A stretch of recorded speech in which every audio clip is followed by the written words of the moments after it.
For those of you who've just been let in, I can see that the participants are sort of ramping up now as people are let into the room. So so we'll just wait until that's happened and they stop going up.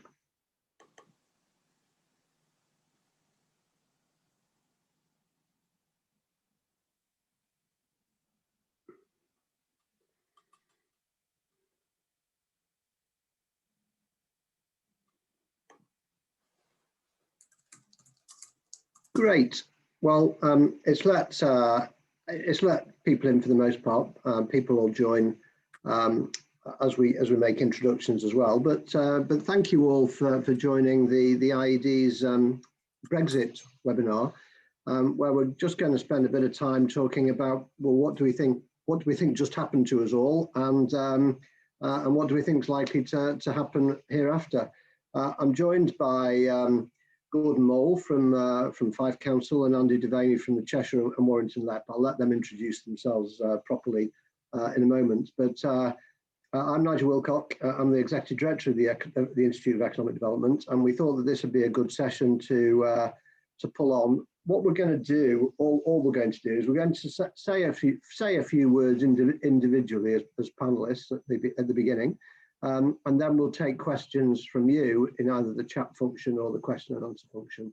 And we'll definitely be finished. We may finish sooner, but we'll definitely be finished by 3:30 for those of you who are thinking about the clock. But I'll say my sort of handful of opening remarks in a moment. But I'll let firstly Gordon introduce himself. So Gordon, over to you. Yep, thanks, Nigel. I'm Gordon Mole. I'm the Head of Business and Employability at Fife Council in Scotland.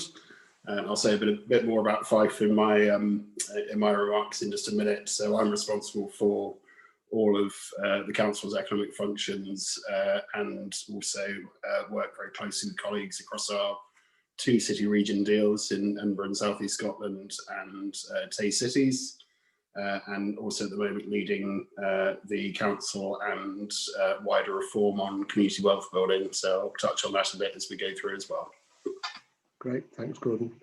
And Andy, would you like to introduce yourself? Thanks Nigel. So I'm Andy Devaney. I'm the Director of Business Innovation at Cheshire and Warrington Local Enterprise Partnership. My responsibilities are essentially the business facing side of the organisation, so responsibility for our growth up, EU transition, investments and things of those nature. So really my kind of view on this is what I suppose to talk about what we've been doing, how we've been working with government and the type of inquiries we've been getting and how we've been dealing with those for businesses. Great, thanks Andy. Yeah, well, just my opening remarks really about what it is we've just seen. It seems to me that we all had this sort of slightly false dawn in December when we realised that we had got some sort of tariff-free agreement with the EU. As I've gone through that since, I think my areas of concern most generally from an economic development point of view are just worrying about this complex set of rules of origin. And in a number of conversations with businesses and intermediaries, this view that some companies actually might use that as a reason to bring some things onshore, which would be great, increase some manufacturing capacity in the UK, just to doubly make sure that their rules of origin fit for the UK and that they can export tariff-free to the EU. But of course, for those businesses who have got an incredibly complex supply chain, just proving that they've got the correct rules of origin in place to trade tariff-free with the EU is going to be very, very difficult. And I think there's a risk in that whole dynamic about how much is going to come onshore and how much is going to go offshore. So that's certainly something that's exercising my mind. I think on top of that, I look at Northern Ireland, and I think as the constituents of the Institute of Economic Development who are in our Northern Ireland activities, you'd have to look at that and say the regulatory burden that's suddenly placed on people trading with Northern Ireland, I think it's going to potentially lead to a good degree of economic damage and some hardship. So looking at that quite carefully. And then more in terms of the funding and some of the things we were trailing to talk about on here, I thought it was interesting that the UK has decided to stay in Horizon, what's now Horizon 2027. So opportunity for businesses who are doing some collaborative R&D involved in cross-border collaborations to do that R&D, that's still going to carry on. So that was welcome news, I think. And then finally, and I'm sure we'll touch on this through the discussion, just this position that the UK is now out of a set of organisations that provided £2.1 billion to the UK in structural funds, and what on earth we do with Shared Prosperity Fund. And there's been a bit more published on that, but I think it's safe to say we're far from clear on what's going to happen. So they were kind of my opening off the top of the head remarks about where we find ourselves. But Gordon, how about you? What's been exercising your mind since we actually left the EU?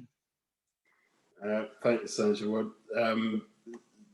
Thought I'd just say a few words and stop me when I'm out of time, because I can probably talk about this subject at some considerable length, and I know this is very much a Q&A session. So I will just start with a little bit of background on Fife as a place, just to set the context, and then talk about some of the issues that Fife and Scotland more generally are experiencing before we look ahead to kind of post-Brexit economies, some of the opportunities that we're advancing. So Fife is Scotland's third largest local authority.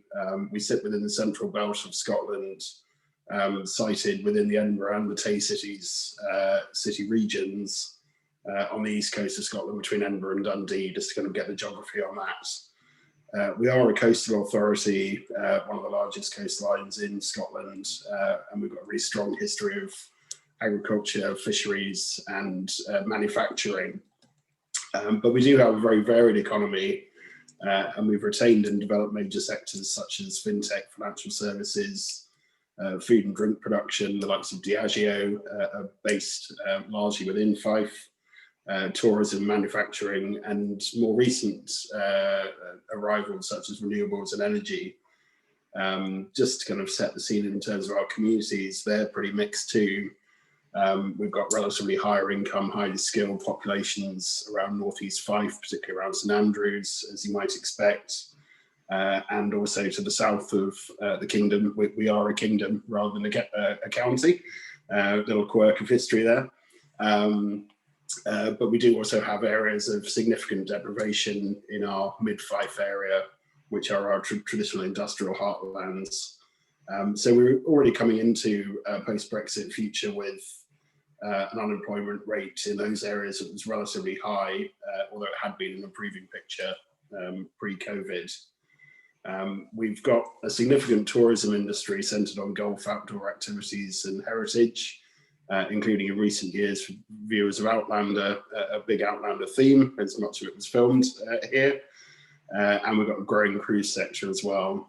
So just to give you a figure, our tourism GVA increased by 105% in the 5 years to 2019. We've got significant inshore fisheries, which sell some 90% of their product outside of the UK. The majority goes to China, but by far our largest markets are the EU, particularly France, Italy and Spain. We've also seen a significant growth in our academic sector, with the University of St Andrews now recruiting about 20% of their student population from overseas. Many of those are EU students. So over the past 20 years, and I don't want to go back too far, our indigenous manufacturing industry, once characterised as part of Silicon Glen, if anyone can remember back that far, have been acquired as a result of their high productivity and quality by international firms. So we've seen that shift happen. Many of those firms are based or headquartered in the EU. So since the vote in June 2016, we've been working with representatives of sectors across the piece to try and mitigate the risks and opportunities arising from EU exit. I think that has been a challenging process, Nigel, with the risk of no-deal Brexit, looming firstly in 2019, then again in 2020. While at those times our businesses took steps to protect themselves by stockpiling looking at alternative supplies. As 2020 progressed and the pandemic progressed, these businesses actually didn't really have the bandwidth to do that, particularly smaller firms, nor the cash flow to prepare for all of those scenarios. Indeed, some of them took a kind of once bitten, twice shy approach, having incurred, genuine unrecoverable costs from firstly, March 2019 and then onwards. So by the beginning of December, working with Scottish Enterprise, we identified only 25% of businesses in Scotland considered themselves to be ready for Brexit. Another 65% were in preparation. So that leaves a significant gap where businesses didn't prepare at all, even given 4.5 years to do so. Of course, not all of our businesses trade internationally. About 85% of businesses do not export outside the UK, and many are even more local than that. So I'll come on then to talk about where we are currently with the fight and wider Scottish economy. I think I'd echo your point, Nigel, that it feels like there's a coming storm, but it hasn't hit us yet in perhaps the way that we'd expected. So January's actually been, relatively quiet, but I do expect over the next 3 to 6 months. It's because nobody's been allowed out, Gordon. That's it. Or they're all snowed in to add to the fun. So firstly, I just wanted to pick up a couple of issues. One was on environmental health and export health certificates. That has been quite challenging across Scotland. So in Scotland, we have regional groupage hubs for particularly fisheries export. They had a lot of stalling and challenges at the beginning of January. And there is simply not enough export health officials in the country, nor can we recruit them fast enough to deal with the scale of that challenge. And seafood is obviously a major export for us. But it's therefore the smaller businesses who've been hardest hit, and our Fife inshore fleet is largely tied up at the moment because they're not seeing the return or the benefit of going out to get their catch where they absolutely can't secure that it'll go through to their end customers.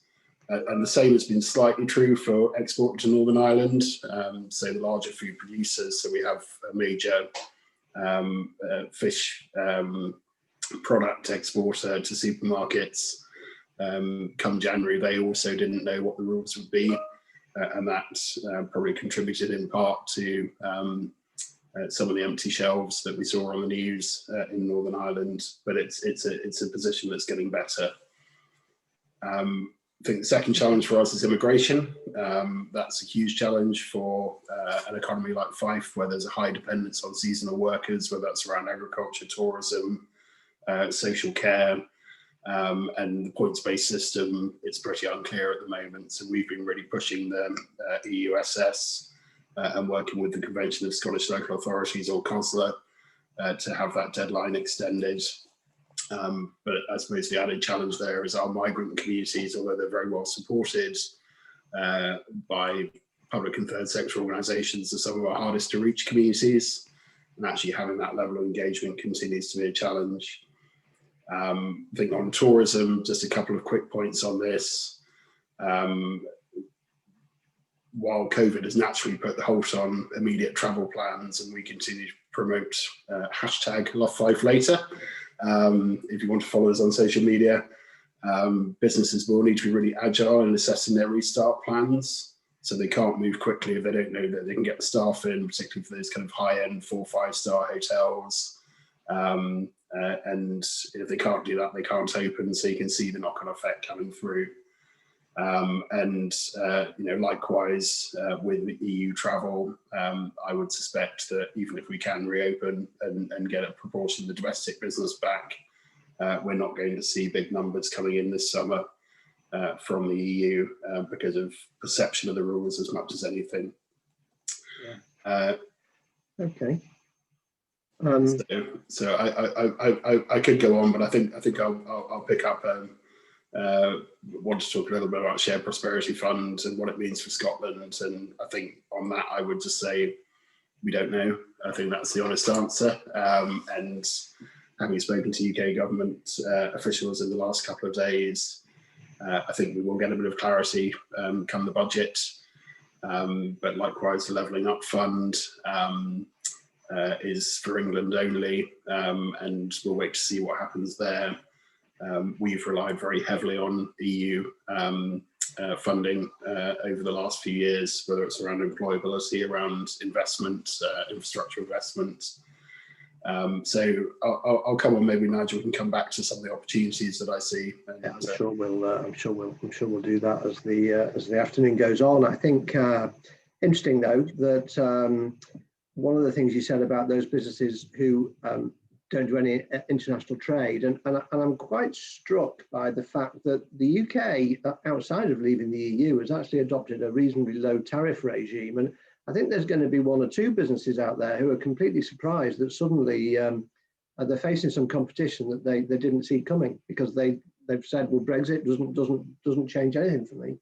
So that'll be interesting, and maybe we'll pick up some of that this afternoon as well. But that's a pretty comprehensive view of the Fife economy and what's going on, which is welcome. Thank you. Maybe just a few comments from you, Andy. How do you see it from a Cheshire and Warrington perspective and England perspective versus Scotland? Yeah, thanks, Nigel. I haven't prepared quite a thorough description of Cheshire and Warrington. It was Gordon, unfortunately. But for those who don't know, we're nestled nicely in the northwest of England, pretty much in between Manchester and Liverpool city regions, which gives us quite a unique perspective between two economies like that. Cheshire and Warrington has a historically very strong economy, clearly affected by COVID and now EU transition. But I think Gordon's covered quite a lot of ground there in terms of what challenges we're facing, and I tend to agree. I think clearly the seafood issue we're not seeing as much, but it's interesting to hear that kind of exactly how that's going from Scotland. I think that's really a really interesting one. I think from our perspective, it's really what we're seeing is businesses obviously just it's clearly the first part was the uncertainty, but now it's just the amount of extra checks and paperwork that I think that we're seeing that is really causing problems. Similar to what Gordon was saying, we don't have that many customs advisors within Cheshire and Warrington. So the chambers, for example, are doing a really strong job of doing that, but there's only so much they can do. So I think one of the things that we're worried about is more the delays and really just getting up to speed with what a lot of this means. And we're starting to see more and more of that. I think the reason that we maybe didn't see it early on and it's starting to now ramp up is that clearly people were testing the waters maybe slowly. There's some stockpiling that's been happening for the last couple of years. Now that's obviously running out. There's no choice but to really test these new rules. I think that's starting to cause some problems. So I think that's one of the main ones. A couple of other ones is as you said, Nigel, rightly, have we suddenly opened ourselves up to lots of competition that we didn't have a few weeks ago? Particularly for smaller businesses, maybe some niche sectors, then that's obviously that's something we'll need to discuss. I think there's an opportunity there as well, but I think that there is something there to keep an eye on. We've also seen quite a few instances of businesses saying, well, we were looking to invest here as a UK business, but now if we want to export into France and Germany, etc., it's just not worth investing. We're going to invest that money on the continent instead. That's something the government's going to have to take really seriously.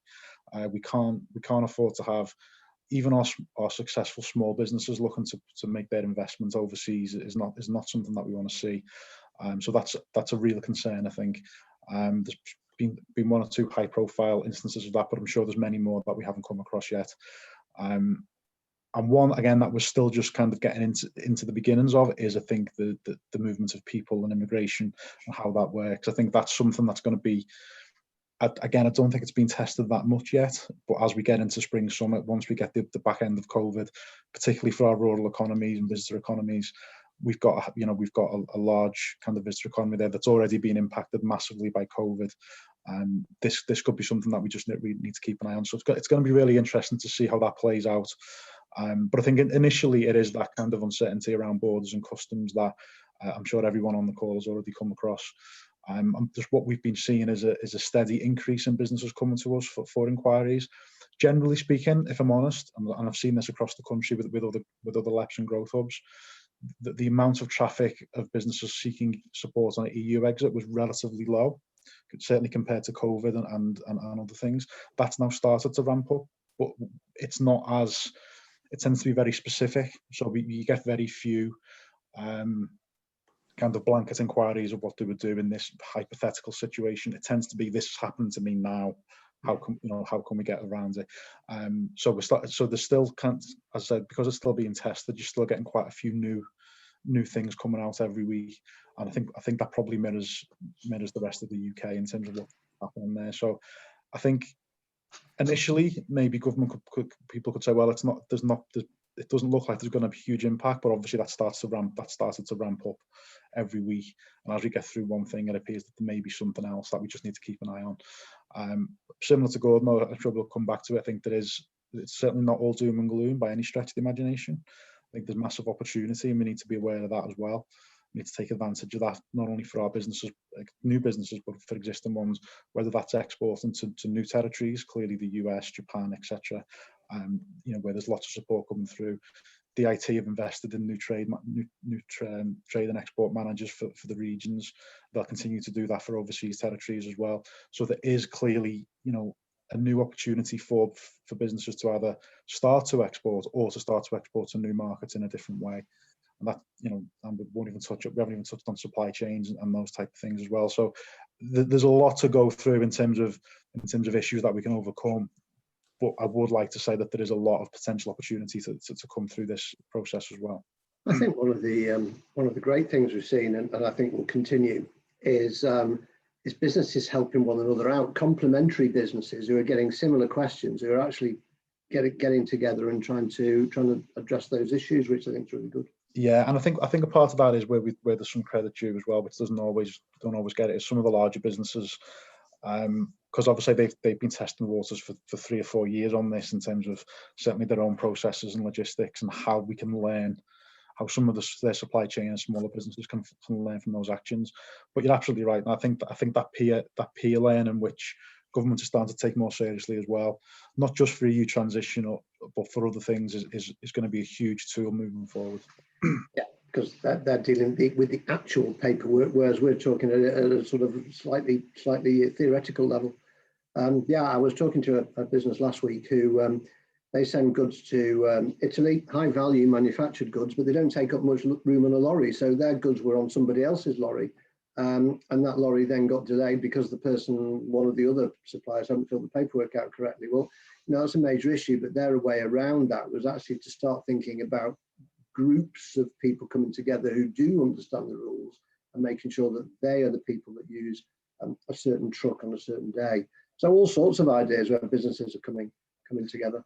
Yeah, and I think it's one of those things that's going to become more normal. So I mean, obviously now, if you're looking to get insurance, or you're looking to get an accountant to do your tax, whatever it may be, you test the market, you do some procurement, you see what's available. I think something like, more due diligence on things like logistics firms and that type of thing, I think will become more of the norm. As I say, working with other businesses to do that.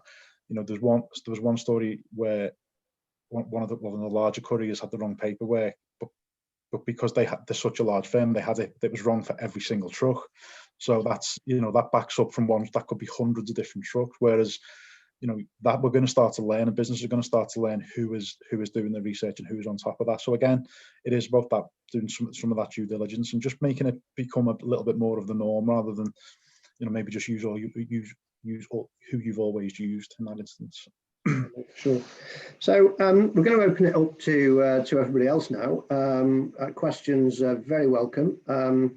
Hopefully not too specific that we can't answer them, but we can open it up to some degree of discussion. So either use the chat function or the question answer function. I don't mind which.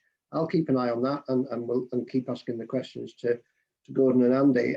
I think one question I was going to ask, though, to kick us off, is have either of you seen any evidence at all of any reshoring of manufacturing, either as a result of COVID or a result of Brexit, or a bit of result of both? And if you've not seen any, do you see that coming, and if so, from where? But if you give that a bit of thought, and everybody else keep keep sending us the questions and we'll answer them. But Gordon, how is that? Have you seen any examples of that? Yeah, so I think for our manufacturing sector, what we saw last year was the repurposing of a lot of manufacturing sectors. So Fife businesses are really quite instrumental in whether it's around PPE, whether it's around components for some of the Nightingale hospitals, other kind of COVID response activity. And I think as a result of that, they've had to think very differently about their supply chains when their kind of usual routes to market have changed, both because they've changed their product and obviously disruption to supply, which back last year was largely coming from the Far East, and that was a tap turned off for a fair period of time. So yeah, no, absolutely. And what we're starting to see as a result of that is more clustering of our manufacturing sector. So it's happening slowly, but I think the more kind of trips and bumps that companies have with both supply itself and the pricing of that supply, which seems to be a real challenge, and also for some of the double taxation reasons we're now seeing. So if they're having to bring in items, they're getting made into a finished product and going out again, where they're being taxed twice, that's also creating a bit of an incentive. I think it's going to take some time though, Nigel, and there will be affordability criteria in there if we're looking at moving to the kind of just-in-time worldwide logistics that these companies have been used to. But I suppose on the flip side of that, EU firms, and I alluded to the fact that many of our indigenous companies have been bought by European-owned firms. They're starting to make some decisions, and not always positive decisions, in terms of their Scotland operations. So we've had a business just in the last couple of weeks, which is an international firm, Japanese owned but EU headquartered, and they've made the decision, unfortunately, to close their Fife operation. Now, that's not related to productivity as one of their most productive sites, but it's because of the friction. So the other challenge for us at the moment is, how do we quickly replace some of that, not only to redeploy the skills, but how do we kind of keep that part of the manufacturing sector going? And thanks, Gordon. We have had a question, but I'll ask Andy what your view is on the reshoring position. Yeah, I think we've seen some kind of isolated instance of it, and I think it will become, I think Gordon's right, it'll take a little while, but we are certainly seeing businesses thinking differently. Instances of them, almost trying to become their own supply chain, which is quite interesting to see, and just kind of really, I think the point around that paying that duty twice is an important one. So we saw this before, certainly before Brexit, and I think people were looking at this beforehand in terms of what comes next. I do think we'll see more of it in the right sector.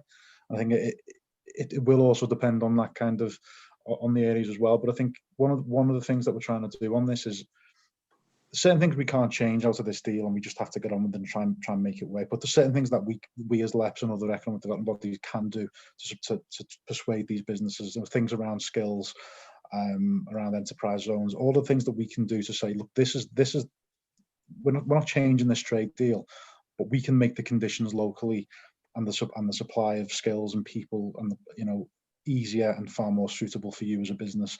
And that's what I think, that's what most areas are trying to do, is to say, let's look at the things that we can do. And we have seen some instances of that, not just UK owned companies, but also foreign owned companies doubling down on their UK sites and saying, we still believe that this is the right place to be. We are going to make the right investment. But it's going to be incumbent on people like us, I suppose, to make sure that works, and that in the long term, that continues to be the case. And it's great that we've got some good questions coming in, but I am struck as well that we can talk a lot about tariffs. I think it's more the friction than the tariffs. I mean, in terms of tariffs, you could see a movement in currency that would actually change currency by the same percentage that the tariffs bring. So yeah, it is interesting what you say there about making the whole competitive environment better. But hey, we'd better get on to some of our audience's questions, and we've got a good one at the beginning. Is are the much lauded free trade agreements the holy grail, or positive or negative for the UK economy? are there going to be winners, losers? Won't we know for 10 years? And well, you're giving that a bit of thought, Gordon. I mean, what I'd say is the much lauded free trade agreements actually, for the most part, all we've done is rolled over what we already had. But maybe we'll get some good free trade deals, and as long as that there is a good level of balance. I mean, I suppose as the Institute of Economic Development, we'd probably say, well, free trade's in general a good thing, and if it reduces tariffs and reduces friction, then great. But what do you think, Gordon?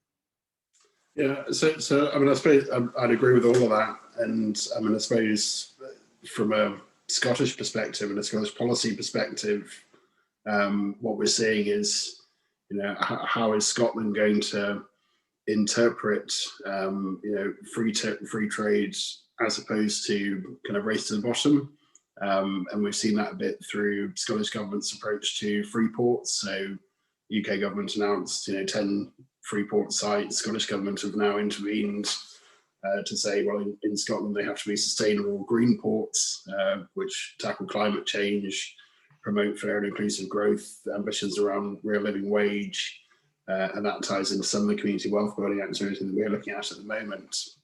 So I think you're going to see different interpretations of, what free trade means, whether it's, kind of full on great opportunity, or, whether some indigenous, not barriers, but conditions might be applied to that as we go forward.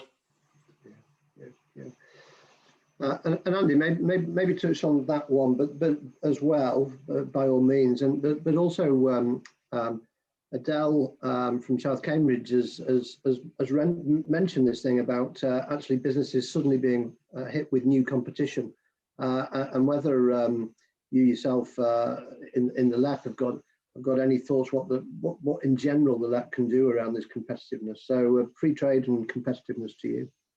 I mean, they're kind of related, I think. I mean, you have to look at free trade both ways, of course. So that's I think that's the key to this is people that can then, that potential competition into the UK can potentially work both ways, and I think that's the best way to look at it. Is if we're looking at these businesses and to say, how do we help you to grow? What do you want to do to grow?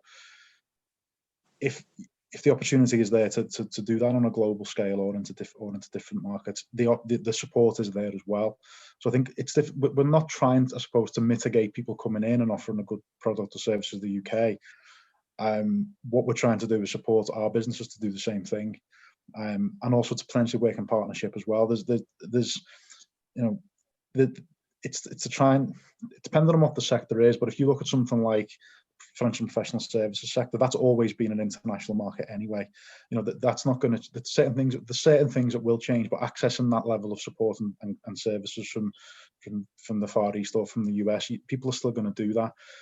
All it's doing is bringing some of those other sectors in line with that. So how do we make sure that our businesses are in the same position?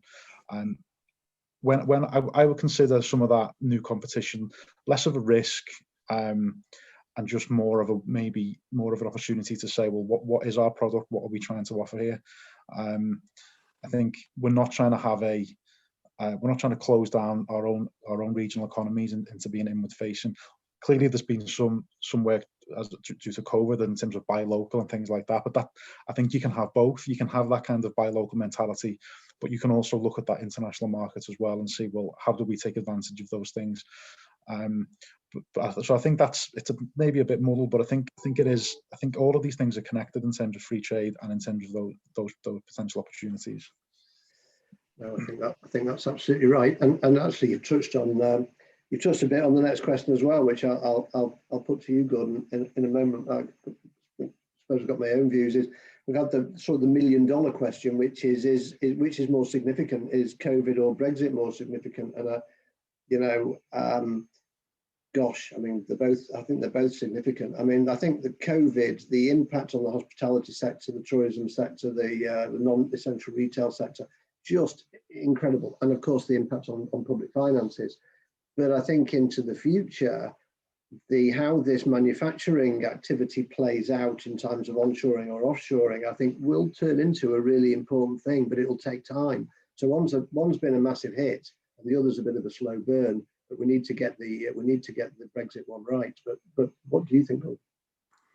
Yeah, I mean, I think my initial view, sitting in February 2021 at this time, where we're still in full COVID response mode, is COVID has been the greater challenge over the last period, certainly. And I think that's probably displayed itself, as you say, in terms of huge number of sectors immediately affected. Although there have been some more successful ones. So our manufacturing sector has kept going, and as I say, have repurposed quite a lot.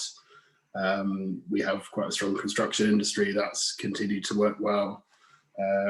Fife is the home to the UK's return centre for Amazon, so there's been more staff working there than at any point in its history. But I think as we kind of progress on, and hopefully out of COVID and into some of that recovery, which is probably where we thought we'd be by now, it is that kind of chance to build back better. And that's been our big focus. Is so what have we learned over the last year? What can we apply? Whether it's around advanced manufacturing, more data-driven innovation, around some of the fairness agenda. So I would see a lot of that also then running into a kind of post-Brexit scenario, because these are the sorts of things we would want to see in any new economy, and we'll have to shape that around where we sit within the kind of Brexit challenges. But I wouldn't see that as a kind of primary blocker to how we take some of that kind of new thinking forward. And I'm sat here wondering whether right now it's tempting to say that COVID has been really quite divisive, in terms of there are some people who've been catastrophically hit, and others who after a little while kind of were just getting on, and it was business as normal. Or maybe I'm just being naive, and actually this is the storm that's still coming when the furloughing starts to unravel, etc. But Andy, how do you see that, the difference between those two? I think in terms of perceptions of businesses, and just looking at the data in terms of what businesses are telling us, your average main business is far more concerned about COVID than they were about EU exits, that's for sure. Whether that means it's a different impact remains to be seen, I think.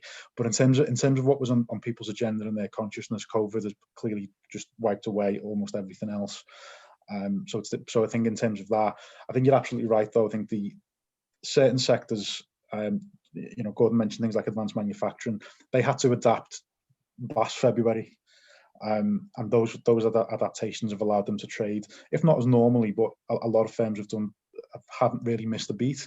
They've had to, they've changed the way they work, they've changed shift patterns, they've had to be COVID secure, but they were able to do that. They were able to do that pretty well and thrive. Obviously, clearly, visitor economy and some retail cannot do that. There's certain things they've been able to do, click and collect, etc. But it's nowhere near to the same level. So clearly that impact over a long period has been massive. The point you made around once furlough comes to an end, what comes next? We've been doing a bit of work on this and looking at comparing liquidation rates from this year to last year, and the year before even, and liquidation rates are still pretty low, which you would expect to go through the roof once furlough ends. Those people are either going back to work or they're not. So I think the impact of COVID for that is still, we're going to see that for another 12, 24 months. But at some point it will end. I think that's the difference. I think COVID is a crisis that we're having to work through. EU exit isn't. It's not for everyone. I'm not saying I'm not saying it's a good thing or a bad thing, but it isn't an unforeseen crisis. It's something that's been in the pipeline, that has been coming, that is going to last. That's not going to come to an end. We'll get used to some of the changes, but it's not something that we're going to get over and just forget about. It's going to be with us. It's going to be, I'm not using the new normal, but that's going to be something that we're not going to get through. It's just something that we have to adapt to. So but the way we've tried to do it is, businesses don't really look at it like that. I think they don't say, well, I've lost this money because of COVID and this money because of EU exit. It's just money. It's just about business resilience in general. And I think I'm hoping that's where we'll get to it nationally, is to say, we're not just doing this thing because of COVID or because of EU exit. We're doing it because it's going to make businesses and the economy stronger. And we'll get to the point where we don't necessarily have to do that pigeonhole. I get for now that we're not there, I think we'll get there. Yeah, I think that's a great point, actually, that there is no difference. Lost business is lost business to a business. We've got some more great questions coming in, and keep them coming. But there's a couple of comments back first as well that actually, which is a sort of, I think, what we've all been saying is that the COVID crisis has been a bit of a two-way street. Some companies even profited on, done well on the back of it. I suppose profited makes it sound as though it was a poor thing to do, but just found themselves in a position where they could provide a service that was useful and made some money out of it, clearly. And then others who've managed to, as I think you've said, Gordon, innovate, repurpose what they're doing, and do quite well. So I think yeah, we do see both those things. The question that I want to pick up, because it's on the bottom of my screen, just because of the way my screen is set up, but we touched on it earlier, and that was was whether free ports, do you think whether they'll actually add anything, and is the growth to be had, or are they just sort of an avoidance tactic, or maybe just a way of deflecting what's going on? And it suddenly seems to me that anybody that's got any coastline has suddenly got, or even an airport has suddenly got a free port bid in, but or neither. Maybe, yeah. We'll go on, Andy. Since you, I'll pass over to Gordon in a moment. But Andy, what do you think? I think it's too early to tell, but it's an opportunity that that people like us aren't going to turn our backs on. I think, someone like Cheshire and Warrington, where we're located, we don't have an airport or a coastline, but we do have, we're very close to Manchester Airport and the Port of Liverpool. And we do have things like Warrington, and a huge logistics sector. So for us, and the ship canal. And the ship canal, of course. Yeah. So for us, it's something like a free port that's where you have to get creative and work very closely with your neighbours. I mean, clearly the Liverpool and with Manchester, it's something that we have to take seriously. And there's some work going on that at the moment, and bids going in. I'm certainly not an expert on free ports, so I don't want to say too much on it. But I think it's too early to tell what they'll turn out to be. But it's something that we need to take seriously and look at that. It might be something that can really be built on. And this business where at the moment you bring a Percy pig in from Germany, put it in a bag and sell it onto Ireland, and you face a tariff. Well, if you could have stuck it in a free port, I mean, I'm not saying Percy pigs are going to save the UK economy, but the equivalent of that, maybe that is a help. Gordon, what do you think? No, if you ask my family, Percy pigs might save the economy.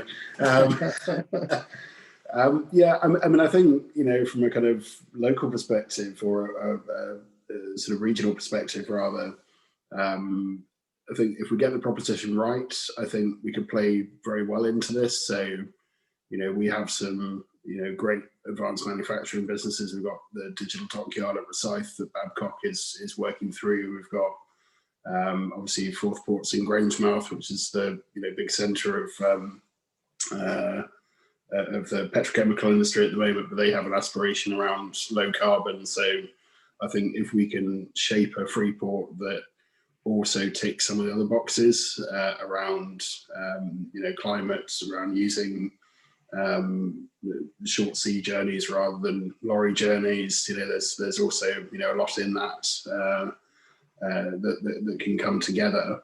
I think Andy's assessment is right. It's worth exploring, but we'll have to see, as the cards fall on what these 10 locations are, and is there a sector proposition around each of them, or are they actually in competition with each other? I think remains to be seen. So we're certainly supportive of our local ports in developing regional propositions, but I think too early to say at this stage for me. Yeah. No, that's fair enough. And with much of this stuff, I think the trouble is we'd look back in 5 years and realise what happened, but it's knowing what to do now to avoid whatever it is going to happen in 5 years being negative. And one of those things is digital transformation, and some of the work that's going on digitalizing almost every element of the economy. Digital stopped being a sector, hasn't it? And it's really just an enabler to almost everybody. And we've got a question here around innovation-led product development and digital transforming economies. Is that actually the future for the UK? And is all of this talk about manufacturing actually not going to matter too much anyway? It'll have digitalized and be super competitive along with everything else. What do you reckon, Andy? I think, well, I don't know if I go quite as far as that, but I think that the digital space isn't necessarily the future. It's probably been there for the past 15 years, and it's and still getting stronger. So I don't think it's at the expense of advanced manufacturing. I think it's they go hand in hand. Particularly as technology progresses. I also think with, it's a perfect storm, isn't it? That suddenly everyone's an expert on working digitally now because we've all been doing it for the past year. So you add that into the mix as well, and suddenly some of the things that you would have had to travel for, you now don't, and people are just that has just become okay. I was out on a call this morning and saying, well, you look at whether it becomes working with the US as well. It used to be people would travel to New York for a half a day meeting, and it'd take 4 days. That's not going to happen anymore. That's going to start to apply to other sectors as well, in terms of how that digital space improves. In terms at least that flight gave us a break from Zoom calls, didn't it? Well, they got pretty good Wi-Fi on planes now, Nigel, unfortunately. But I think they go hand in hand. I don't think one is at the expense of the other. I think is the point I'm trying to make. I think the products may be different and the process may be different, but I don't think it's I don't think this digital piece is going to kind of annihilate the manufacturing sector by any stretch. And the whole thing about blockchain, and you'd have hoped that would have speeded up some of these international movements, but EU exit means paper invoices with every export, which is well, that's the other thing, is that we do need to, the practicalities of paperwork and things will need to get a lot better, and quickly. I think if we're asking people to be, to run businesses in a modern, efficient way, and then ask them to print off 20 pieces of paper, I think is, that's just not gonna work. We've got to get better at that. Yeah, Gordon, how about digital? And where's the digital economy up to in 5? Yeah, so I mean, again, we've got some fairly leading lights in terms of the fintech sector who've clustered over the last 10, 15 years in Fife. So, and as I alluded to, some of the work that big leaders like Babcock are doing on digitizing their industries is really exciting. We're working very closely with the University of Edinburgh as part of our city region on data-driven innovation. I think that will be the big boost forward. So we were starting to get into that space in a meaningful way in 2019. It's been probably put on hold a bit through COVID, but how we link businesses and academic thinkers around data-driven innovation will be a really important part of our economy going forward. And so that's a really exciting space for us. I think a couple of other just very quick observations on digital. So Andy talked about not having to get on a train or a plane to do business. So I think that could be a huge opportunity for some of our least connected communities, which has been a real challenge for us. Some communities, in order to get to Amazon, for example, from parts of Mid-Fife, it's 2 hours, 3 buses, and that's assuming that you can get things at the right time. So, in that case, Amazon have actually started doing the buses themselves. Yeah. But if you think about the opportunities through a kind of health and disabilities lens as well, suddenly a huge range of jobs open up to people who, while we're all at home at the moment, may have no option but to be at home, or you can actually have the adaptations they need. And that feels quite an exciting space to be in as well. I suppose the flip side of it is, some sectors and some USPs cannot be digitized. So take tourism. Actually, we've done ironically a lot on augmented reality to support our tourism activity, but you could play the old course at St Andrews virtually. It's better to do it in person, and actually Don't lose as many that balls income. when you're doing it virtually. Yeah, depends who you're playing as, I suppose. So there'll always be that balance for me between the the digital where we can, and the the physical where that needs to happen as well. So I don't think we should pursue a wholly digital path. I think it'll be the underpinning, even for those sectors to have a really strong digital offer and expectation. But it's how we kind of grow sectors proportionately around a digital theme. Yeah, and I think that's right. And I think that's what our questioners were saying as well. But I think maybe time just to take a slightly different tack for the second part of this, and talk a little bit about what the UK is going to do structurally now we've left the European Union. I'm sure that many of the people on this call are pretty familiar with, and very much hoping that shared prosperity funds are going to appear at some point. And I guess the question I've got from you, Gordon, is to start off with anyway, is what are you and what's Scotland hoping to see out of the new shared prosperity fund? We've got some guidance, or a little bit more, that was published on the 29th of January on the House of Commons website, but it doesn't tell us what the rules are going to be, not by a long way. So how do you see it playing out, and what does Scotland want? Yeah, again, I think an interesting one, because that guidance that's come out, and some of the language around it is very much focused on UK government funding local authorities directly, which is not the devolution model that we've grown used to since 1999. Scottish government have fairly firmly set out their stall that they have a very strong place within allocation of the shared prosperity fund, and again, as you'd expect, those kind of themes around fair and inclusive growth run quite strongly into that. But there's not clarity at the moment, and I'm hoping it'll come as part of the budget statement. Where does Scottish government either delivery or expertise or management of shared prosperity come in?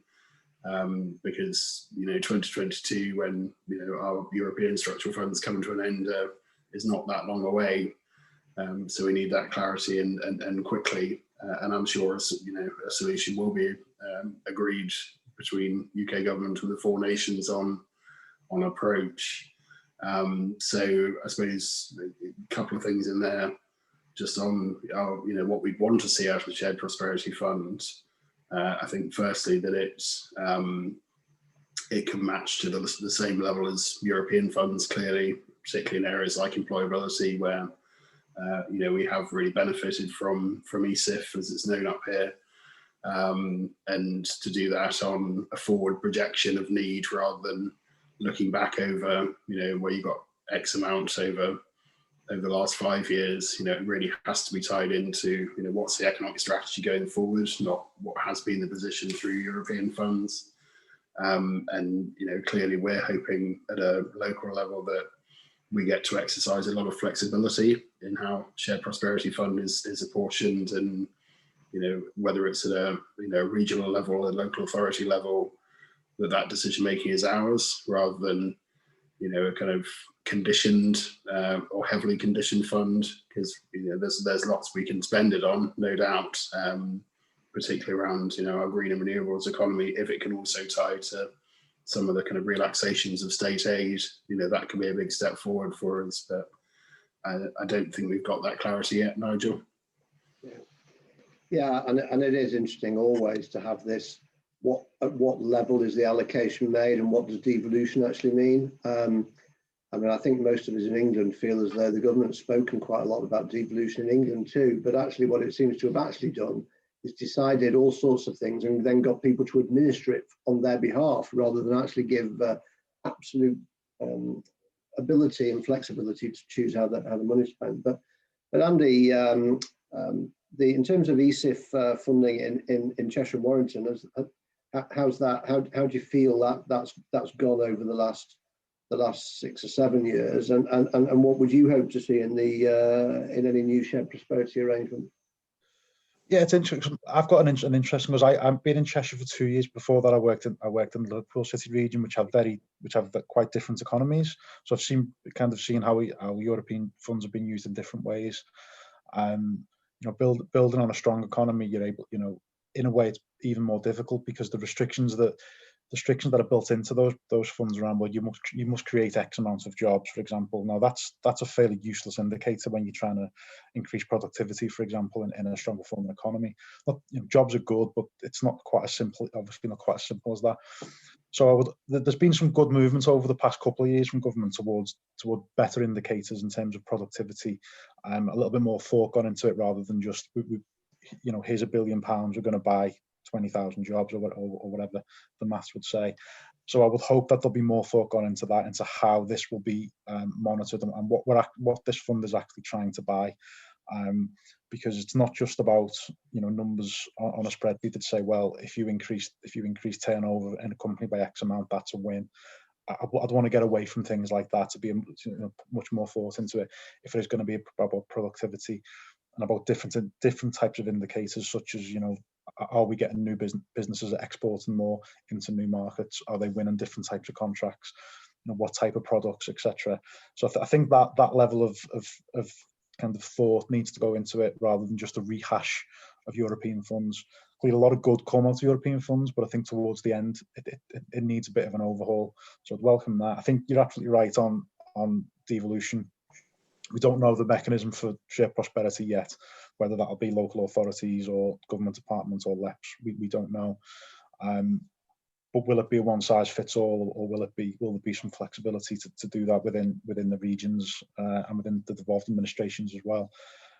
I still get the impression that the government hasn't given this too much thought yet, even though it's been a lot of years now since we first started talking about it. I understand they've got other priorities, so it's not too much of a criticism. But I think just that flexibility, also between capital and revenue as well. I think that's another important one. I think, if you set a 10, 15-year program with really strict, this is your capital allowance, this is your revenue, I think that again probably needs a little bit of thought to see if we can have a little bit more flexibility to change that up. Because we've had COVID. Hopefully that will end fairly soon. But there's always another crisis. We can't completely prepare for it because you don't know what it's going to be.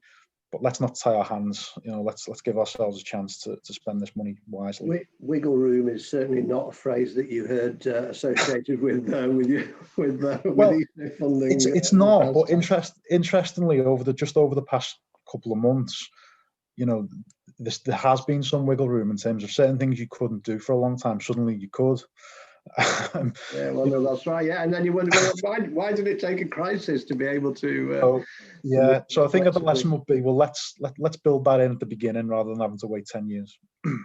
Yeah, well, we've got a great question in about the EU, but before we come to that, but we will come to it. I just thought it'd be useful just to pick up just briefly on this difference in devolution views between Scotland and England.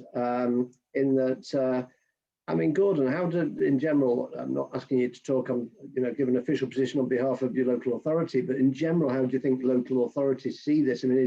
Is Holyrood the new Westminster in the way that local authorities view this, or do they feel as though devolution has brought decisions very close to them? Yeah, and I think in general terms, Holyrood has been the connector between local authorities and funding, for example.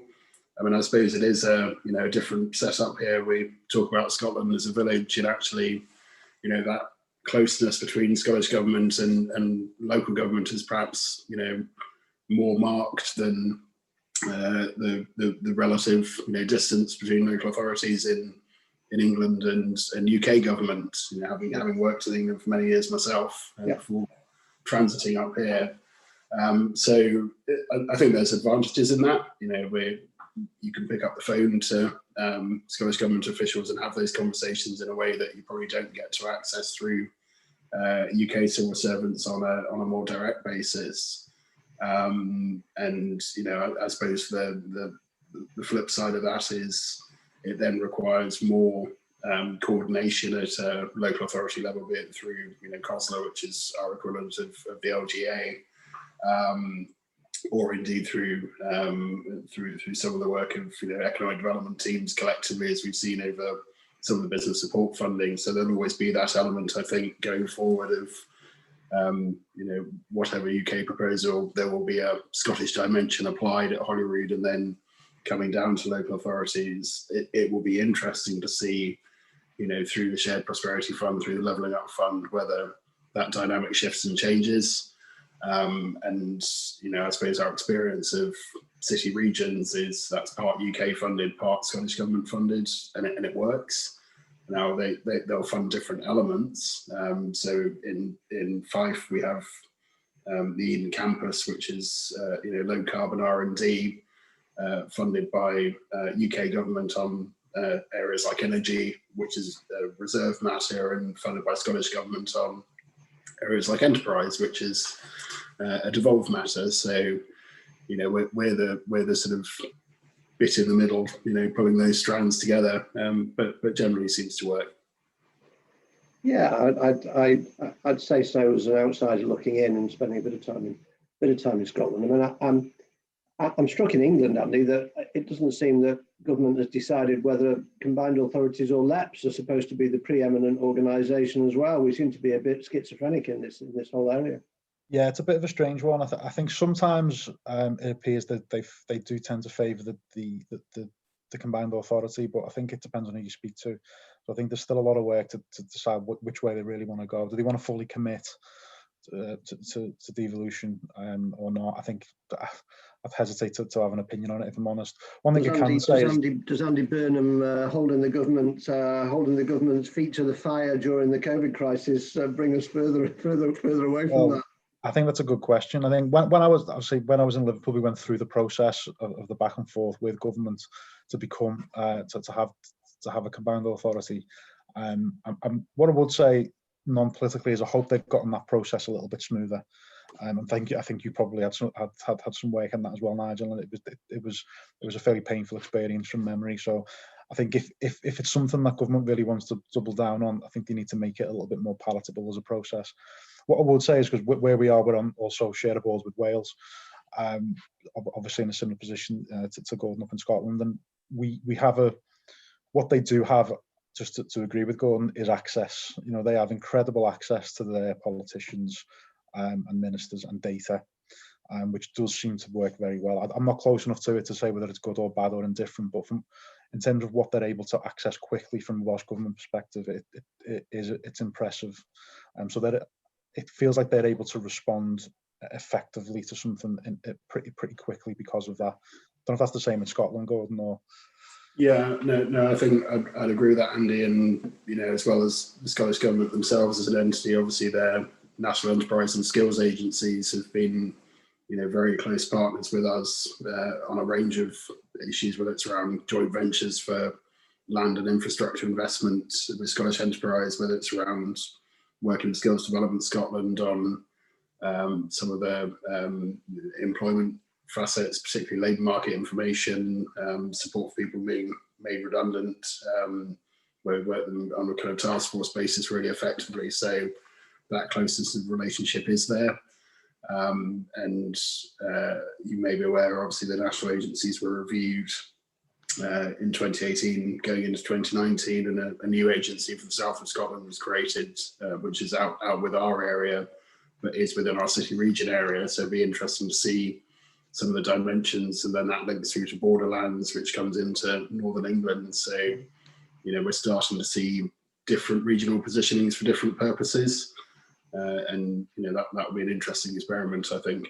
You could either say it's an interesting experiment, or it's great to have that flexibility, or you could say it's a bit of a dog's dinner. I mean, it's difficult to know where you end up on that. Although I actually invited South of Scotland to attend today, but I think they'll be on a call in the future that the IED runs, which would be great. Come back to the EU in a minute, but to just a final observation I had on this space, and it's really just to agree with the pair of you, is that when I've looked at Ireland in the past and the work of the IDA and their ability to regions of Ireland. There are now statutory bodies for economic development. But I just get the sense that Ireland's the sort of scale where, again, you can just pick the phone up and get some change made, or make a comment, or get a decision on a big inward investment. I mean, it's of that scale, and that's the sort of scale that can make a difference if you can move that quickly. But we had a great question, and for those of you who are still on the call, we've probably got time to take another couple of questions if anybody's got any, or if you're happy, we can leave it after this one, but we'll leave that in your hands. But we've had this question, which is quite provocative. How long before we rejoin the EU? And if Scotland rejoins in the next few years, would they welcome new migrants and knowledge workers from the north of England? It's an anonymous question, although I'm guessing it's from a knowledge worker in the north of England who's a bit upset with the position they find themselves in. But we don't need to worry who asked it. But any views on whether you see us going back on this, Gordon? And yes, and would you welcome some knowledge workers in Fife? Well, I can answer that question first, which is for all of its history of Scots travelling the world, and during the years of empire, we're very much now a country that is very dependent on migration. So as much as we have a challenge with youth unemployment, and it's a challenge we're determined to resolve.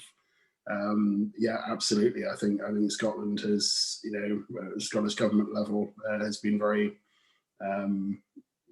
forward in saying, we are an open country, and welcome migration, and apart from the moment when we're not allowed to visit. Yeah. So, hashtag love 5 later. I'll say it again. But I mean, I suppose without straying into the political dimension, Nigel. It's well recorded and well publicised that the last 20 or so opinion polls have indicated a desire for independence. We'll see what comes through in the May elections here for Holyrood, and then will that process start, and on what time frame remains to be seen. I can't speak for colleagues in other parts of the UK, but I think it will probably be observed with interest if Scotland goes off in that direction, whether that changes the dynamic in England or Wales. And I think the more pressing question for all of us is the Northern Ireland question. And if they can get that resolved, then that might set a bit of a pathway that Scotland will look at with some interest, no doubt. Yeah, I think we've.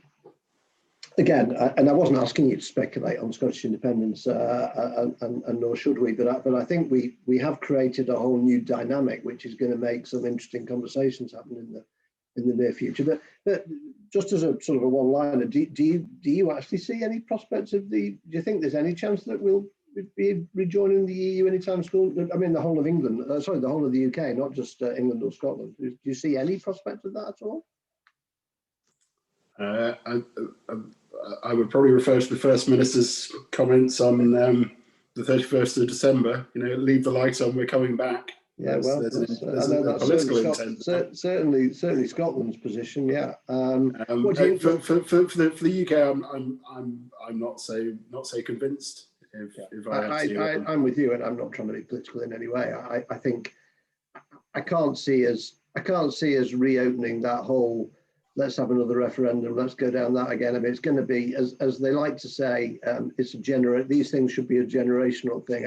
Whether you agree with it or not, I think those days are gone. We just need to put aside how we all voted. And I think we've got it for a good while yet. Certainly in England, anyway. We'll see what happens. What do you reckon, Andy? How do you say it?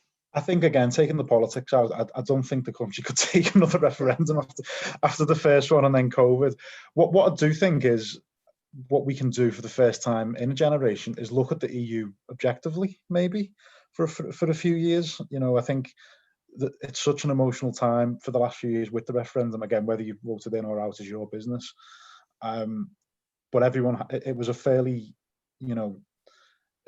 emotional process. I think what we've got now is an opportunity to really take a look at the EU from the outside and maybe look at how it genuinely works, and then maybe maybe people look at it and say, well, actually, we really do need to be back, or maybe not. But I think it's the only time we're going to need this time to really do that evaluation that we couldn't do before. I think it was done and we move on. But I think I'd be surprised. I'm with you. I can't see any more referendums of that nature for a little while yet. And I am struck as well when people ask questions like this, and I'm grateful for the question. It's a good question, but I am grateful when we talk about it in this manner. That it's as though the EU will have us back. I mean, that's a key question too. If we did, would they be interested? So, but we don't need to worry about that. I don't think anytime soon. Well, we've not had any more questions, although we've still got a very large number of people watching. So I thought maybe if we just sort of any final pointers that you have from any of today that you just want to sort of give some closing remarks on, if you have any. And Gordon, I don't know whether we picked up all the things you thought we'd talk about, whether you had any sort of closing remarks from today. Yeah, I think we've covered a lot of it. I think I suppose my 2 points are just referring back to that last question. The thing we've heard from businesses again and again is they need certainty, and COVID has thrown a level of uncertainty on top of the uncertainty through EU exit. I think at least the trade and cooperation agreement, and we wait to see what happens, and it still doesn't cover huge rafts of the economy like the services sector, which we haven't really spoken about today. So we need to give businesses that space and that certainty. And I think local authorities do have a function in supporting some of that by having meaningful economic recovery plans over a short, medium, and long term to help them respond. Use Andy's phrase, to have that resilience and then ultimately to recover. And I think as part of that recovery, what we're really charging on for is as we come back from COVID, as we respond to Brexit, it will be to that different type of economy, whether it's data-driven, green, higher skilled, underpinned by community wealth building, however you want to take it. I do think, although it's a time of great change, that I'm pretty optimistic that we can use the current situation to realign and respond and recover. I think that there is a strong future for our economy going forward. Andy, any takeaways you have from today? I think I completely agree with what Gordon was saying. I think that it is a time to do that, and certainty over a long period of uncertainty will be very welcome if we do get there. One of the things that's more of a play, I suppose, is a lot of the things that we talk about and things like this are sometimes a little bit they're not that practical. That's what you hear about things happening, you see something in the press, or it's a little bit anecdotal. I think what I would say to everyone is, if you're coming across issues either in your business as a result of EU transition or whatever it may be, do make sure that information goes somewhere, because it actually does make a difference. When we speak to governments every day, the more real data we can give them, like a specific business with a specific issue that's causing them to lose money or put jobs at risk, is hugely valuable, because a lot of these conversations are had at the highest levels, and they maybe don't have that level of practical knowledge. The people that do are the people that are going through this every day. So it's just a play, I suppose, that wherever you are in the country, do engage with your either your local authority or your LEP or whoever it may be. And even if it's your enterprise agency in Scotland, and really do get across that real data, because it may not seem valuable, but if millions of businesses do that, it gives us the opportunity to go back to government and say, look, we've got a real evidence base now. It's not just what someone thinks. This is fact. This is evidence based. Can we do something about it? And they do take that on board, but we do need that data to go to them. So I'll probably just say that. Yeah, no, it's a good point. It's a good plea, and it's been heard widely. And of course, what we do as a result of these sessions is write up some of this stuff and publicise them more widely as well. So one of the things that did come in is quite another good question, which I'll just cover off in my closing remarks, is what languages should now be taught in secondary schools? What will businesses want from school leaders? I think I'm struck that whatever happens, sorry, which one? Coding is the Well, second yes, language. coding is a good angle. I'm struck that no matter what the political environment is, that companies tend to trade with the largest economies that are closest to them, and I think whatever happens, and we might have some bumps along the road, but the fact that Germany and France are both in the top 3 of our trading nations and both in the top 3 of our investing nations, I can see that going down a little, but I don't think it's going to end overnight. I think whether we've left the EU or not, and of course we have, but they remain our most important trading partners, and I think we'll continue to do so for a good while yet. Even if we join a Pacific trade deal, as it sounds as though we might do.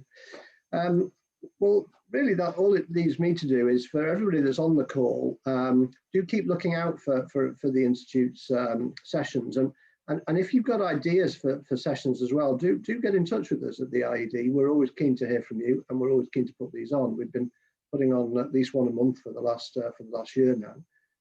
So please do that. If you're not a member, as we always say, we'd be delighted to have you as a member, but we'll continue to offer these free to everyone.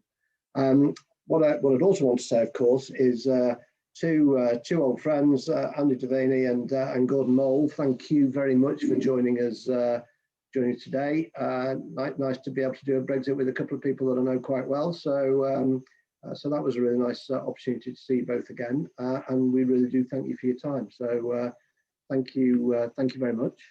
Thank you everyone else for attending, and we'll see you all. We'll see you all at some point soon, I hope. But yeah, thank you. I'll close it there. Thanks, Nigel. Thanks very much, guys. Thank you. Bye. Bye.